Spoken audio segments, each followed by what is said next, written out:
Salve a todos. Aqui é o Museu de Memória da Comunidade Indiana Tijuca, né?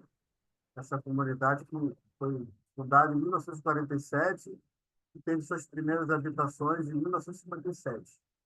Ela tem uma trajetória de luta, de conquistas ao longo de sua história e que o processo de remoção que nós sofremos, a gente teve que se adaptar, teve que inovar.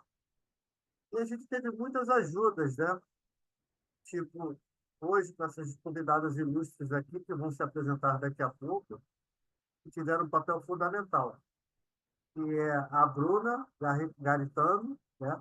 Depois ela vai falar o nome dela, deve ser italiana, ela vai explicar, e a Carol Gismontes, tá? Então, são duas pessoas que fazem parte de uma equipe que vieram aqui na comunidade indiana e desenvolveram um projeto. Então, agora eu vou passar primeiro a palavra para se apresentar a Bruna, e depois eu passo para a Carol, e a gente começa a nossa tréplica aqui. Com a palavra, Bruna. Oi, gente, boa noite. Meu nome é Bruna, eu sou arquiteta e urbanista formada pela UFRJ e conheci Indiana através do EMAL, né, que é o Escritório Modelo de Arquitetura e Urbanismo da UFRJ, que é o ABRICOP. E meu primeiro contato com Indiana foi lá em 2013, 2014, né, quando estava começando a surgir as demandas por documentos, né, que apoiassem, né, o processo judicial que estava em curso pela permanência da comunidade no território. Em linhas gerais é isso, Carol. Acho que pode ir. Oi, gente, boa noite. Sou a Carol, também sou formada pela UFRJ em Arquitetura e Urbanismo. Também participei do Abricó, do nosso escritório modelo. Foi assim que eu conheci a Indiana, que era uma das frentes de trabalho lá do escritório modelo.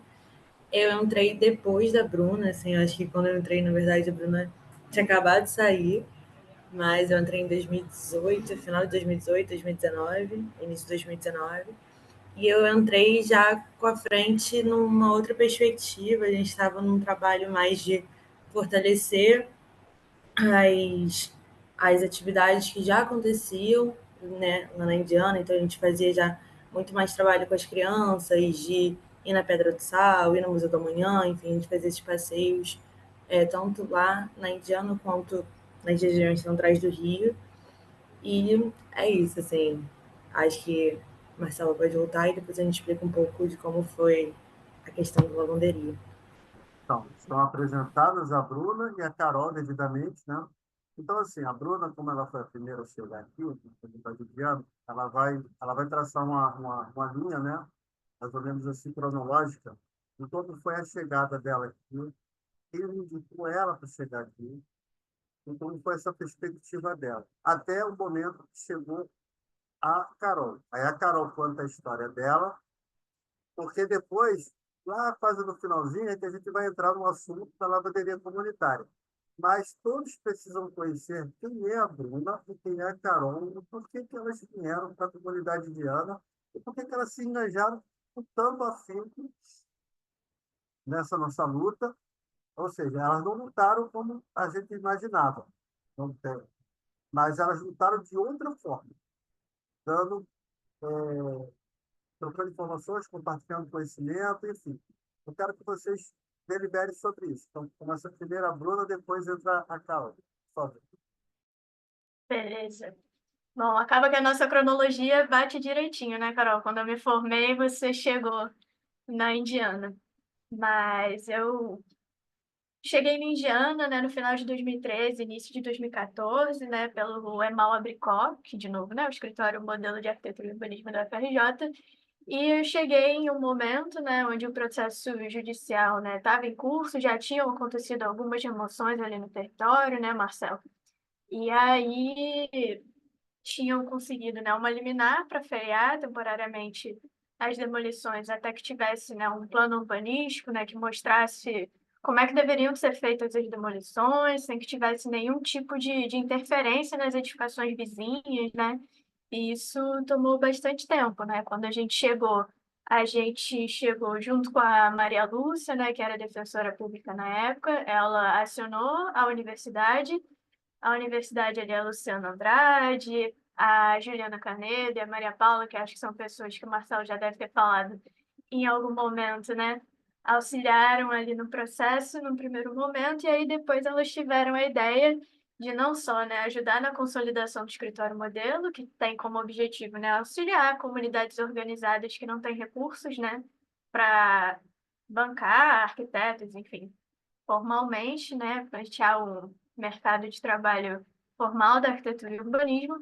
E além da consolidação do escritório modelo, a gente também foi feita, né, uma disciplina, que é ali como as remoções tinham acabado de acontecer, né, Marcelo? Pelo menos no momento que eu cheguei, não sei se você vai lembrar disso, teve um momento de uma disciplina que, além dos integrantes do escritório modelo, mobilizou vários outros estudantes ali da FRJ para que a gente trabalhasse em torno dos espaços que surgiram como resíduos dessas remoções, né? O que que a gente poderia fazer por esses espaços, questionando, né? Como que existe, enfim, espaços coletivos, como é que poderiam existir espaços coletivos, espaços de respiro ali no território, já que em vários laudos falavam de forma muito duvidosa, né, Marcelo, de como que as condições das casas de Indiana eram insalubres. Na verdade, não era, né? Teve um trabalho muito denso da Luciana Andrade, com a Juliana Canedo, com a Maria Paula e todo mundo que ficou envolvido naquela turma, para contrapor esses argumentos, né, que vinham nesses laudos, tanto da Defesa Civil,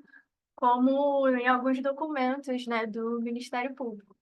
E aí eu me aproximei do território nesse momento, ali muito no início da faculdade, sem entender no primeiro momento como é que eu podia somar ali uma luta muito mais histórica que estava acontecendo ali desde o momento, desde o início da ocupação de Indiana, mas cheguei ali nesse momento de pensar um projeto coletivamente, né? Como é que a gente podia pensar com os moradores um projeto de forma coletiva para dar um uso comum para aqueles espaços que tinham ali.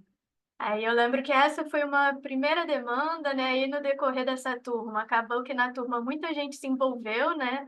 Pegou, enfim, ficou cativado, não só preocupado, né? Cativado também pela luta que estava acontecendo ali. Todo mundo muito novo, sem saber como ajudar, mas com muita força para se somar da maneira que a gente podia, né? Com as ferramentas que a gente conhecia na luta de Indiana. E aí as demandas, né, no decorrer do processo judicial, elas foram mudando, né? Depois que a gente criou um grupo mais consistente, ali depois das pessoas dessa disciplina, a gente começou a elaborar, né, um plano de urbanização comunitária, né? Marcelo levou maquetes ali para o território. E aí, nesse meio tempo, né, muita gente que passou por Indiana começou a fazer trabalhos voltados para Indiana, né? A própria Luciana Canedo fez a dissertação de mestrado dela, a Paula fez uma proposta ali de reassentamento no antigo Carrefour, né, Marcelo, que hoje ainda deve estar abandonado, ocupação do estacionamento, né? Milhares de soluções foram pensadas tanto no que dizia respeito, né, ao uso dos espaços públicos e criação desses espaços, quanto para moradia, né, para a solução de habitacional, de fato, de quem estivesse ali correndo talvez mais risco, que estivesse mais proximidade do Rio Maracanã.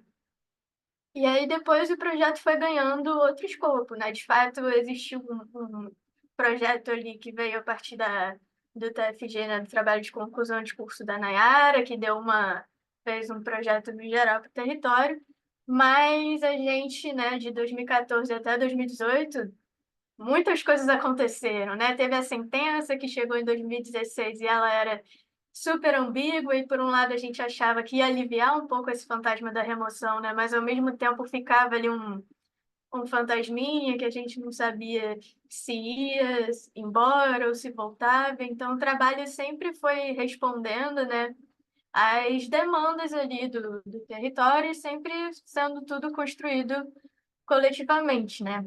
Até que ali no final de 2016, se eu não me engano, é quando a gente, enquanto Abricó, né, Mal Abricó, escritório modelo, a gente vê que, né, a gente entendeu ali junto com o pessoal que não bastava só ter gente da arquitetura ali envolvida, né? As demandas eram bem mais complexas, tinha que ter muito mais gente se somando a essa luta, né? E aí a gente começou a procurar outras articulações, né, Marcelo? O pessoal da engenharia ambiental, o pessoal da psicologia, né, que é o NIAC, com todo mundo que veio junto ali. E aí o trabalho foi tomando outro formato, né? Que vai ser esse que a Carol colocou um pouco ali na ponta de 2018, que foi depois de um tempo a gente ficar começando a questionar, né? Mudando as estratégias, né? De luta, né? Primeiro respondendo com uma série de projetos e documentos para somar ali no processo judicial.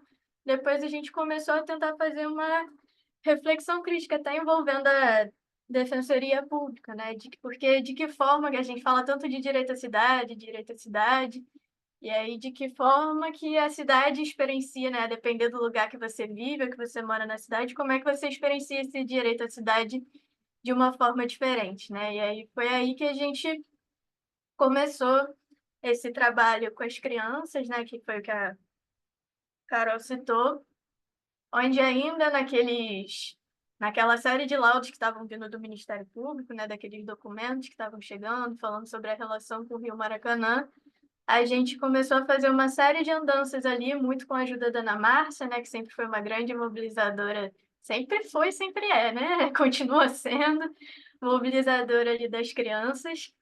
A gente começou a fazer um trabalho muito articulado com elas para contrapor, né, tudo que estava vindo aquelas coisas, né, que criminalizavam a comunidade, ficavam dizendo que somente ela era responsável pela poluição do Rio Maracanã, e aí a gente começa a viver o restante da cidade para ver que não é só ali na beirada do Rio Maracanã que tem casa ocupando o rio, né? Não, não é só as áreas mais pobres da cidade que tem casa na margem do rio, né? Muito pelo contrário, se a gente sobe ali um pouquinho pro alto da Boa Vista, né, para a usina, a gente vê o nível dos edifícios, né, de mais de 10 andares, com plantas, enfim, com varandas e tudo se projetando para cima do rio, como que eles não sofrem com os mesmos problemas, né, que Indiana sofrem, tem muito mais infraestrutura e poluem o rio da mesma forma, né? Eles estão ali, eles estão muito mais próximos da nascente, e a nascente do rio está muito poluída, não em função de Indiana, né? Mas de tudo que vem antes dele, de tudo que se soma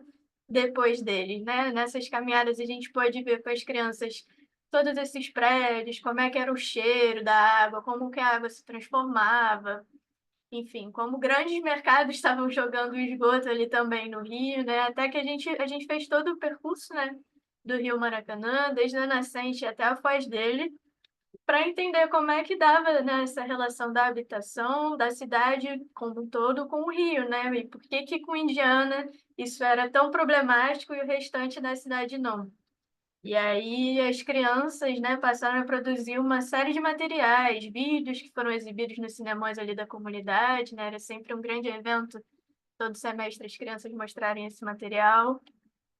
E aí foi um pouco depois disso que eu comecei a me afastar, né? Acabei me formando, tive que atender outras demandas, mas foi um ciclo de muitas ondas de trabalho, né, Marcelo?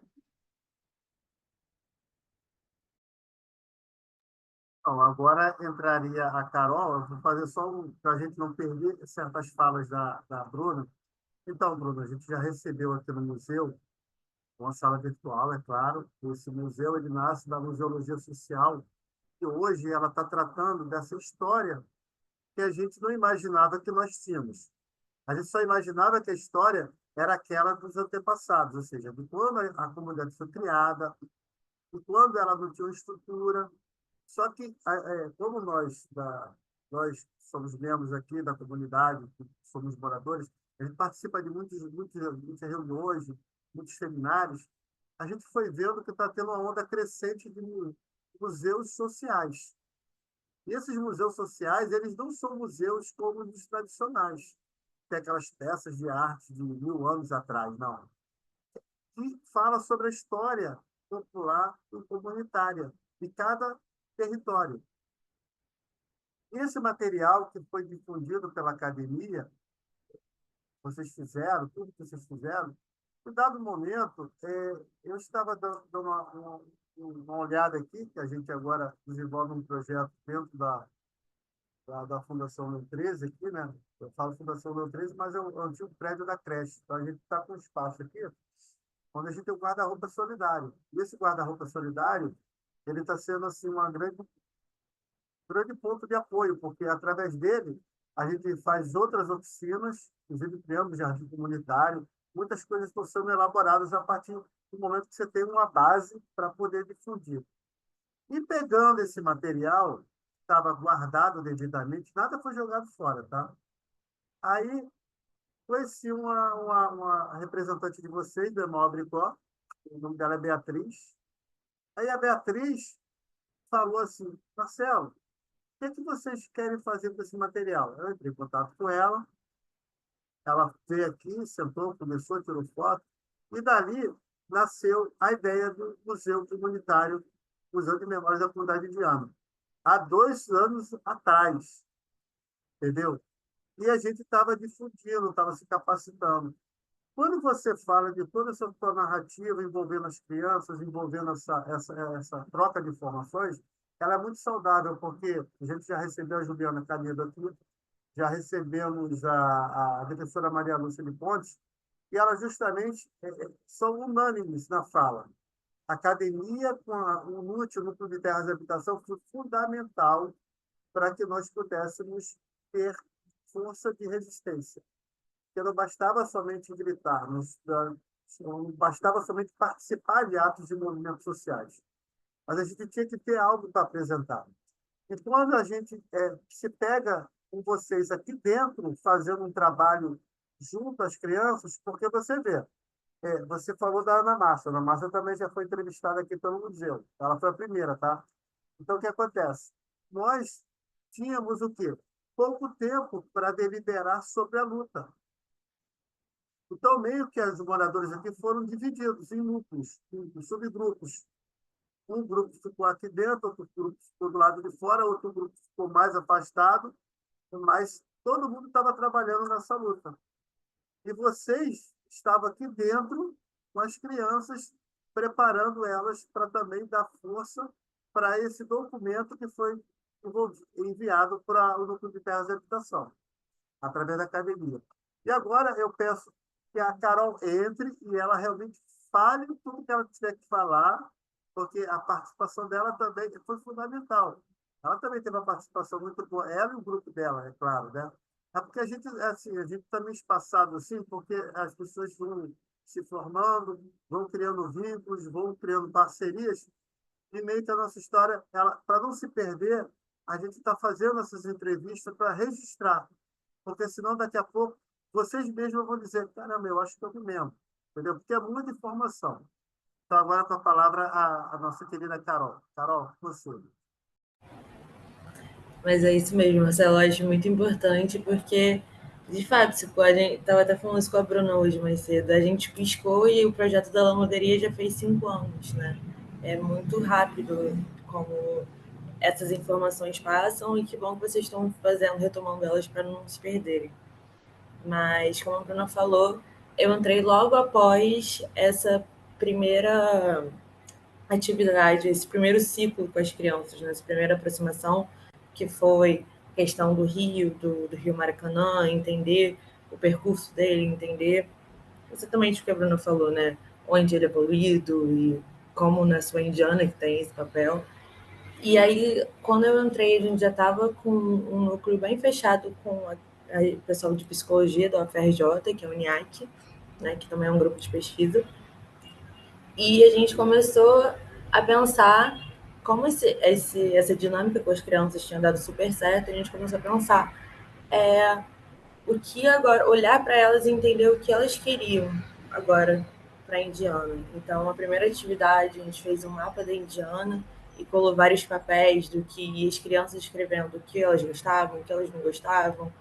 E a partir disso, a gente foi desenrolando as nossas atividades do restante do semestre, né? Como eu falei, a gente foi para o Museu do Amanhã, a gente foi para a Pedra do Sal e a gente pegou alguns artistas para mostrar para elas e discutir alguns artistas de samba, do rap, enfim, entender o que era essa identidade também dos moradores da Indiana e o que elas sentiam, né? Foi um momento que a galera da psicologia se adentrou mais para entender como as crianças também se apropriavam da rua, enfim.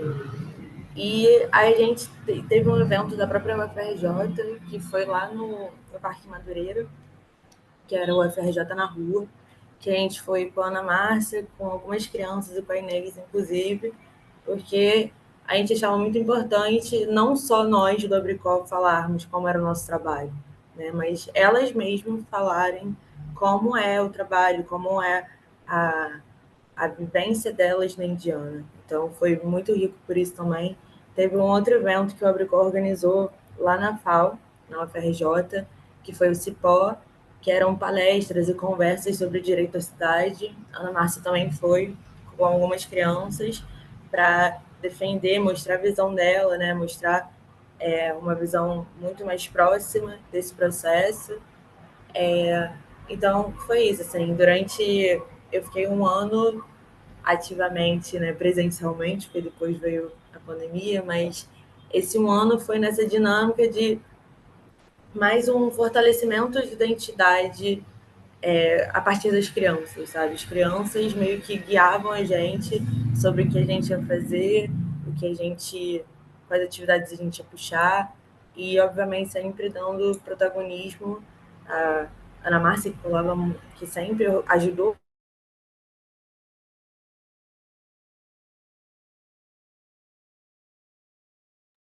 Tava um pouquinho.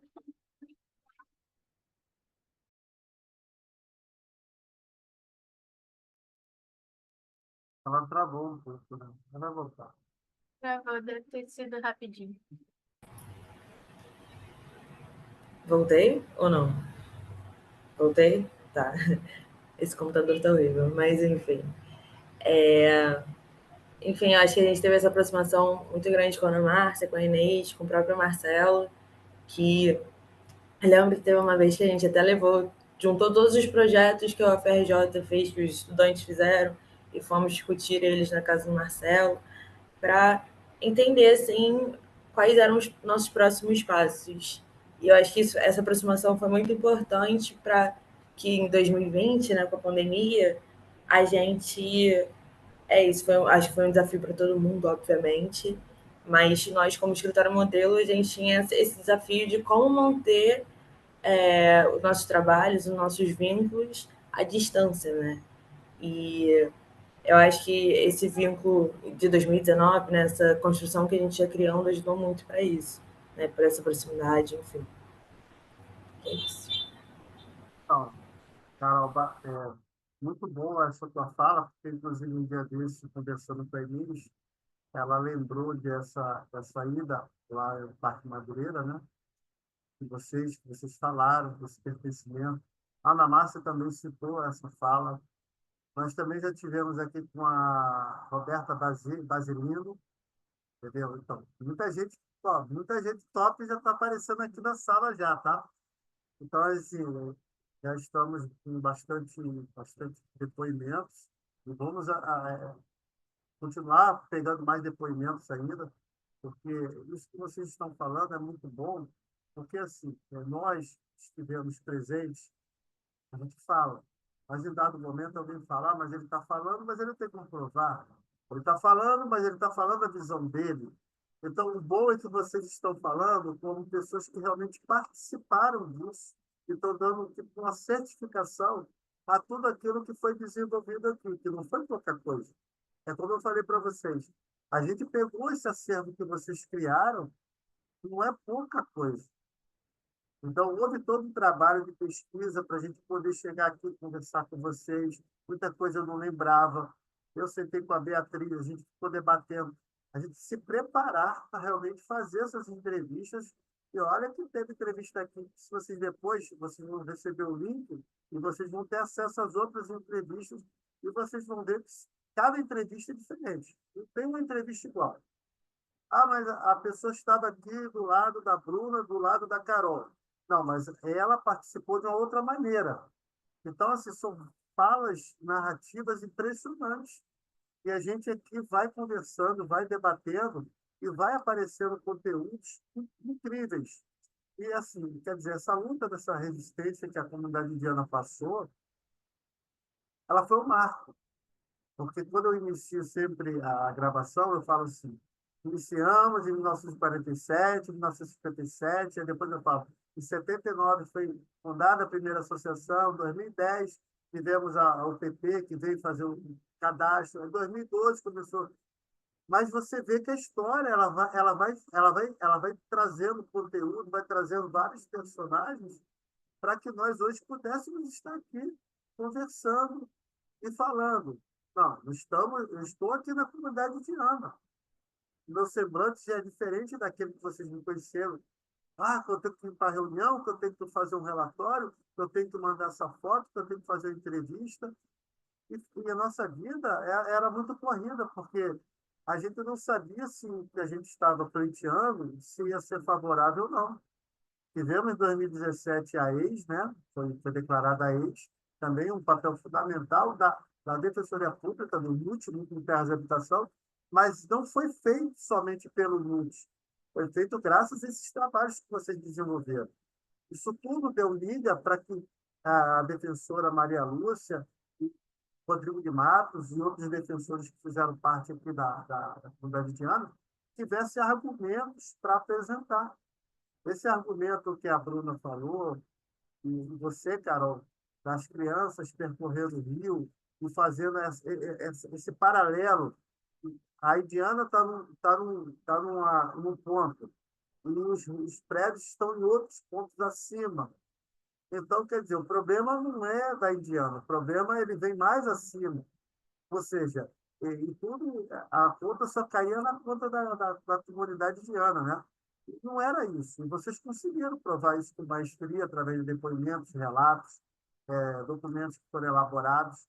E agora a gente chega assim, um fato culminante, que até hoje é algo que chama atenção, é algo que é muito nobre e que deu empoderamento para as mulheres da comunidade, porque vocês sabem que aquela história de ficar lavando o roupa no rio não era legal. Além da pessoa se arriscar a cair, existia toda uma questão, né, da insalubridade. Então, quando vocês inseriram esse edital, que vocês participaram de toda essa construção, então agora eu gostaria que vocês se dividissem e falassem como é que foi difundido esse edital, o que vocês procuraram esse edital, como é que foi toda essa construção, para que todos entendam o que foi e como começou a lavanderia comunitária, propriamente dita, através daquele edital que vocês se inscreveram. Agora é com vocês. Posso começar? Pode. Eu acho que, como eu falei, né, a gente estava com um desafio muito grande no Abricode, como a gente ia se portar na pandemia. E aí o Calvo abriu esse edital, que era para premiar qualquer movimento de comunidades organizadas e tinha que ter ligação com o combate ao Covid-19. E eu lembro até que nas primeiras reuniões que a gente fez internas, a gente estava pensando em aplicativos para mapear quem estava, né, o número de pessoas que estavam infectadas e tal. E assim que a gente teve a primeira reunião, se não me engano, foi com você, Marcelo, Inês e Ana Márcia, vocês abriram a nossa cabeça, né? Vocês falaram, gente, tem uma coisa que é mais urgente que pode, inclusive, servir para pós-pandemia, que foi a lavanderia. E eu acho que a lavanderia ela foi assim, um exemplo de projeto participativo, que era algo que a gente sempre falava dentro do Abricó, né? De fazer o projeto junto com a pessoa, junto com a comunidade, enfim. Foi um exemplo de autogestão também, né? Porque como a gente estava longe, obviamente a gente estava vendo as questões de prestação de conta para o CAL, por conta do digital, mas assim, foram vocês que fizeram a obra acontecer de fato. Então, eu acho que foi muito legal. A gente fez algumas reuniões online com um programa 3D aberto que a gente simulou onde seria a lavanderia, e aí pensando onde seria o melhor lugar para o tanque, onde seria o melhor lugar para a máquina de lavar. Então, foi um desafio, mas eu acho que foi muito positivo, assim, porque a gente conseguiu fazer um projeto participativo à distância e que deu certo, sabe? Então, acho que, na nossa visão, pelo menos como escritório modelo, foi algo muito rico, assim. Acho que a Carol falou duas coisas que são chave do que eu ia falar também, que o Marcelo comentou o edital que vocês escreveram, mas a gente escreveu junto, né, Marcelo? Se fosse só a gente escrevendo, a gente ia ter feito a presepada de propor um aplicativo de mapeamento de casos de Covid, sendo que as demandas do território eram muito mais urgentes, né? Podia ser resolvido de outra forma, não um aplicativo. Por isso a importância, né, de estar sempre trabalhando em conjunto para a gente não fazer uma solução, enfim, que seja com base nas vozes da nossa cabeça e que não atenda às demandas reais das pessoas, né? Então, eu acho que esse é o primeiro ponto-chave, assim, da gente, no primeiro momento, pensando sozinho, não ter chegado ali no que era o melhor, né? E quando a gente conseguiu se reunir ali, mesmo à distância, enfrentando todas as dificuldades de pensar em projeto à distância, né? A gente conseguiu pensar na lavanderia, né? Que vocês, em parte, já estavam bem articulados, né? E eu gosto dessa questão da lavanderia também, que é claro que naquele momento ela atendia, né, uma demanda ali, uma proposta, né, de tal do CAL, a gente tinha como propor, né, de fato ela atendia uma demanda emergencial de higienização, né, facilitar ali a questão da higienização das mãos e tudo mais, tem até os pontos ali de informação sobre a Covid, né, tem o mural, mas ela se consolidou como uma solução de longo prazo, né? Isso é o que eu acho mais legal, assim, da lavanderia. Ela foi pensada num período muito curto, né, para a gente poder submeter a proposta. Foi feita num período curto e ela está colhendo os frutos aí até hoje, né? E aí a lavanderia, né, por mais que tenha sido feita à distância, a gente conseguiu manter a premissa, né, do projeto participativo, que as pessoas que estivessem envolvidas ali no trabalho de construção, né, fossem realmente de Indiana, né, que já conhecer, ou se morassem, né, se não morassem, conhecessem, frequentassem, enfim, tivesse alguma relação com a comunidade ali. E durante o mutirão, né, acho que também a gente conseguiu manter a preocupação de instalar, né, a lavanderia num lugar que foi apontado por vocês mesmos, né, como que tinha mais circulação, se tivessem duas, três pessoas usando, não seria ali necessariamente um problema durante a pandemia, onde a gente tinha que manter, né, ali o distanciamento, tinha luz o dia inteiro, era arejado. Então, eu acho que todas as qualidades ali que saíram desse projeto foram graças ao trabalho coletivo da gente, né? E aí acho que vale também que muitas das coisas, né, se não me engano, as máquinas de lavar, os tanques também tiveram doações, né?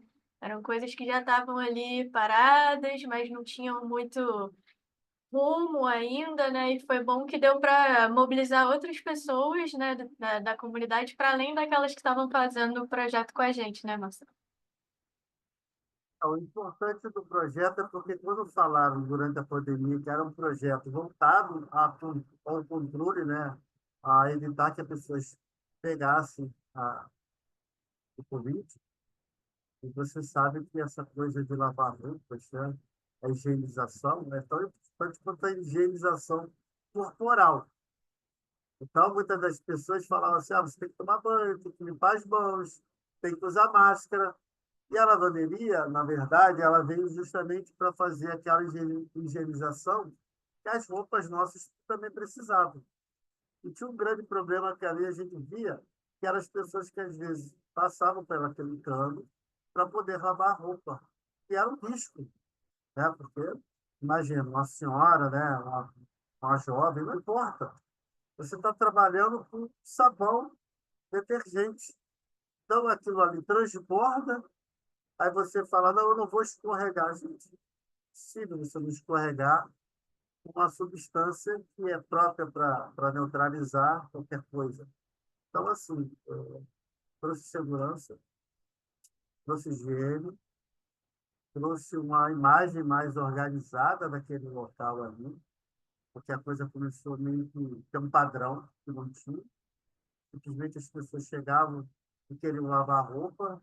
Então, hoje você não vê mais ninguém lavando roupa naquele local, que é o cano. Você só vê elas lavando roupa na máquina. E foi tão interessante porque a gente fala tanto do empoderamento das mulheres, né? Você fala assim, poxa, você mora na comunidade e você não pode ter uma televisão, você não pode ter uma máquina de lavar. Por que não? Você tem que lavar a roupa no tanque. Eu não sei se a gente chegou a comentar isso durante esse projeto, Mas a ideia de lavanderia comunitária, muitas das vezes, em outros locais, o que que era? Era você botar vários tanques daqueles de cimento para as mulheres lavarem, esfregando naquela, sabe aquele tanque de cimento que existia muito tempo atrás? E muitas das vezes, não desmerecendo os nossos antigos, nossas antigas moradoras, mas hoje, com a máquina de lavar, você coloca e você tem um tempo, né? O tempo que você pode utilizar para fazer outras coisas. Então, essa pegada que a Ana Márcia também pensou, a gente não pode deixar de falar que ela também foi fundamental, porque é tão fundamental quando você criar um projeto é você mantê-lo, né? Porque muitas das vezes você vê as pessoas, vou fazer um projeto. Tá bom, o projeto está bonito. E depois, quem é que vai manter, quem é que vai zelar, quem é que vai dar continuidade? E você vê que os projetos que a gente difundiu aqui na Indiana, todos eles foram preservados. Entendeu? Acabaram fazendo parte da rotina da comunidade indiana. Então, e essa coisa que vocês falaram também da gente poder falar foi muito importante, porque naquele momento ali vocês viram, vamos criar tipo um tonel que vai captar a água da chuva, que vai fazer. Era uma coisa assim, né? Mas água a gente tem aqui. O problema não é captar água. Em relação a outros territórios, a gente tem água. O que a gente precisa é a gente dar uma solução para o problema que a gente está vendo que vai causar um acidente mais cedo ou mais tarde. Então, Bruno e Carol, nós aqui ficamos muito gratos pelos esses depoimentos, essas entrevistas com vocês duas, e registrar, né, essas falas que vão ficar para a posteridade. Tudo foi gravado, depois vai ser feito um resumo de toda essa nossa conversa, uma transcrição, e vão ficar maravilhosos o que a gente faz. E, enfim, é isso. Agora a gente vai para as considerações finais para a gente encerrar essa entrevista. Aí vem quem começa, depois a outra fala e a gente encerra a entrevista. Posso tentar começar aqui, cara? Só começar para encerrar. Começar a encerrar, né, no caso. Mas queria agradecer o convite, Marcelo. Queria agradecer pela oportunidade de poder ter somado na luta de vocês, né? De novo, né? A gente chegou lá. Eu cheguei no Indiana, eu não tinha nem 20 anos ainda, acho que eu estava com 19, não sabia nem como é que eu podia ajudar, como é que eu podia somar na luta, estava aprendendo ali junto com vocês, junto com a Maria Lúcia, Juliana Canedo, Maria Paula, todo mundo que se envolveu, mas acho que vocês acolheram muito a gente também, né, no sentido de que, por mais que a gente não lutasse uma luta diferente, né? Foi uma luta que a gente teve espaço para somar e para poder construir junto, né? Dizer que essa trajetória foi muito importante na minha formação acadêmica, assim, profissional. São Antônio também ajudou muito ali em muitos momentos, a Francisca, a Dona Clarice, as crianças principalmente, né? Elas deram. Foi um ano, eu acho que um dos anos mais intensos, com certeza, foi o de trabalho com as crianças, né? Elas eram super assíduas, todo sábado ali, sábado sim, sábado não, todo mundo participando, dando tanto material e insumo para a gente somar coletivamente nessa luta que às vezes a gente ficava até perdido, né? Mas queria dizer que eu estou muito feliz de ver o Memocity, de ver que as coisas, a gente fica no meio do processo, a gente fica muito na dúvida, né? Não sei se Carol compartilha desse sentimento de será que a gente está ajudando? Será que tá, será que a gente está conseguindo somar? Será que a gente está fazendo do jeito certo? Mas a gente fica muito feliz pelo menos eu fico bastante feliz de ouvir que, enfim, os trabalhos ecoaram, né? Tiveram continuidade, são autônomos, né? Que foi o que a gente sempre queria, assim, que os projetos tivessem autonomia, continuassem, né? Enfim, fico muito feliz de ver a iniciativa do Memocity. Em breve quero poder visitar e ir na empresa de novo, ver como é que estão as coisas. E qualquer coisa pode dar um grito, que com certeza deve ter material aqui em casa também de trabalho das crianças para passar para vocês. Eu queria. Quer falar, Marcelo? Desculpa. Pode. Queria agradecer também o convite, assim. Foi muito bom, porque, querendo ou não, depois da pandemia, acabei entrando no final da faculdade, enfim, acaba somando 80 mil coisas. E acho que eu nunca tinha voltado e pensado realmente depois disso tudo no trabalho, que a Bia, né, a Beatriz, ela fez o trabalho final dela sobre a Indiana, né, sobre esse processo todo, então foi muito bom também ver, ela fez até uma linha do tempo, deve ter compartilhado com você, mas ver como esse trabalho, ele é longo, né, um trabalho longo e é muito bom poder fazer parte de um mini pedacinho, assim, e saber que realmente, um mini pedacinho, e saber que esse trabalho teve pontos positivos para vocês, sabe? Então, é muito bom saber disso. Eu compartilho totalmente dessa questão, Bruna, porque é isso, a gente ficava assim, cara, será que essa dinâmica faz sentido? O que a gente faz com as crianças? Não sei o quê. E sempre todo mundo sempre recebeu muito bem a gente, sempre respondeu muito bem as atividades, sabe? Sempre estava 100% junto com a gente, enfim. Então, eu queria agradecer, fico muito feliz também com o museu, acho super importante, muito importante mesmo, assim, eternizar essa história de vocês, que é muito grande. Então, obrigada. É isso. Estamos agora encerrando, então. Agradeço a vocês, tá bom?